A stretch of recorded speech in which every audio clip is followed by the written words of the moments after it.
Welcome to my YouTube channel Soumi's vlogs. তোমরা সবাই কেমন আছো? আমি তো ভালোই আছি। আমি তোমাদেরকে বলেছিলাম যে একটা রেসিপি শেয়ার করব চিকেনের, খুব তাড়াতাড়ি কম সময়ের মধ্যে কিভাবে রান্না করা যায়।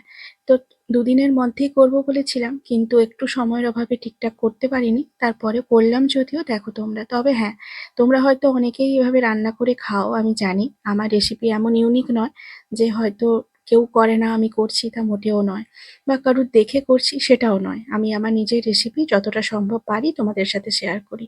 তবে হ্যাঁ, এরকম একবার করে অবশ্যই দেখতে পারো। তো মাঝে মাঝে করে খেতে ভালোই লাগবে, সবসময় তো আর একই রকম করলে ভালো লাগে না। তো দেখো, প্রথমে আমি 2 কেজি মাংস নিয়েছি। আর এখানে আলুটাকে আমি নুন হলুদ দিয়ে প্রথমে আমি ভেজে নেব। তো মাংসে তো একটু ভাজা আলু, আর আমরা বাঙালিরা যেহেতু একটু আলু পছন্দ করি, তো মাংসে আলু খুবই ভালো লাগে।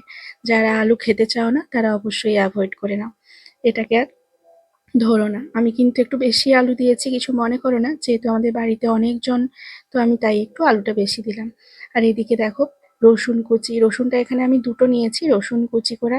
তারপরে যেগুলো পেঁয়াজগুলো দেখালাম একটু বড় বড় করে কেটেছি সেটা, শুকনো লঙ্কা, আমি একটু ঝাল কম করব, কারণ শুকনো লঙ্কাগুলো না প্রচুর ঝাল এবারে। আর তার সাথে 3 পিস টমেটো, আমি সবটা নিয়ে একটা পেস্ট করে নেব। হ্যাঁ, এতে একটু আদাও দিয়েছি আমি। আর দেখো, এখানে যে কুচি করে রাখা, একদম ছোট ছোট করে কুচি করে রেখেছি, একদম পাতলা পাতলা করে, ওই কুচি করে রাখা পেঁয়াজ, রসুন, তারপর গরম মশলা, তাতে এলাচ, লবঙ্গ, সবটাই। তারপর দিয়েছি তেজপাতা, শুকনো লঙ্কা। এতে গোটা রসুন দিলে ভালোই লাগতো, কিন্তু আমি গোটা রসুনটা আজকে স্কিপ করে গেছি, প্রচুর গরম পড়েছে তাই। আর এখানে দেখো, সেই যে পেস্ট করে রেখেছিলাম সেটা দিয়ে দিলাম। তারপরে নুন, হলুদ, লঙ্কা গুঁড়ো, চিকেন মশলা, তারপর ব্ল্যাক পেপার, সবটা। দই দিয়ে দিয়েছি 1 বাটি, মানে যেটা আমি ম্যারিনেট করার সময় দিই মাংসতে, সেইটা। এখন মশলাটাকে আমি খুব ভালোভাবে একদম, এই মশলাটা যত ভালোভাবে মাখাতে পারবে না তত ভালো তোমার চিকেন হবে। তবে হ্যাঁ, উপর থেকে সরষের তেল তো একদম মাস্ট, সেটা ছাড়া তো চিকেন একদমই সম্ভব নয়। আর প্রচুর, মানে একদম খুব সুন্দর করে মিক্সিংটা করতে হবে। এই মিক্সিংটা যত ভালো করবে, সত্যি বলতে কি, চিকেনের টেস্ট তত বাড়বে। তো এইভাবে দেখো মাখিয়ে আমি কিছুটা ম্যারিনেট করতে রেখে দিয়েছি এই মশলাটা। তো মশলা কিছুক্ষণ মাখিয়ে রাখার পরে আমি যে কাঁচা মাংসগুলো ধুয়ে রেখেছি ওটাকে জল ছাকতে রেখে দিয়েছিলাম, কারণ একদমই আমি এতে জল দিইনি। তো বাকি মাংসগুলো এইভাবে একটার পর একটা সাজিয়ে দিয়েছি। তবে কথা বলতে পারি, এইভাবে একবার যদি চিকেন বানিয়ে খাও না, সত্যি কথা বলতে কি, সময় অনেকটাই কম হবে। কারণ মশলা নেড়ে ভেজে উঠে চিকেন নাড়তে নাড়তে দেখবে অনেকটাই সময় নষ্ট হয়।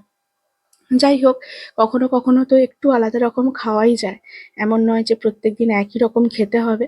তবে এটা কিন্তু রুটির সাথে, গরম ভাতের সাথে, যার সাথেই খাও না কেন ভালো লাগবে। দেখো, আমি মশলার সাথে চিকেনটা এইভাবে সুন্দর করে মাখিয়ে নিচ্ছি আবার একবার।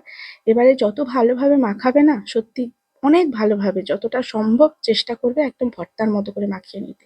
তো চিকেন মাখানো কমপ্লিট হয়ে গেলে এটা একটু ম্যারিনেট করতে ছেড়ে দিলে তো খুবই ভালো হয়। আর যদি ম্যারিনেট না করো তাতেও কোনো ক্ষতি নেই। যেমন ভেজে রাখা আলুগুলো দিয়ে দিয়েছি, আর উপর থেকে একটু সর্ষের তেল দিয়ে ঢাকা দিয়ে দেবো, ব্যাস। আর কিছুই নয়। এবারে আমি বসিয়ে দেবো, তোমরা চাইলে গ্যাসেও করতে পারো, আমি কিন্তু মাটির উনুনে করবো, কারণ টেস্টটা একটু ভালো করতে চাই তাই।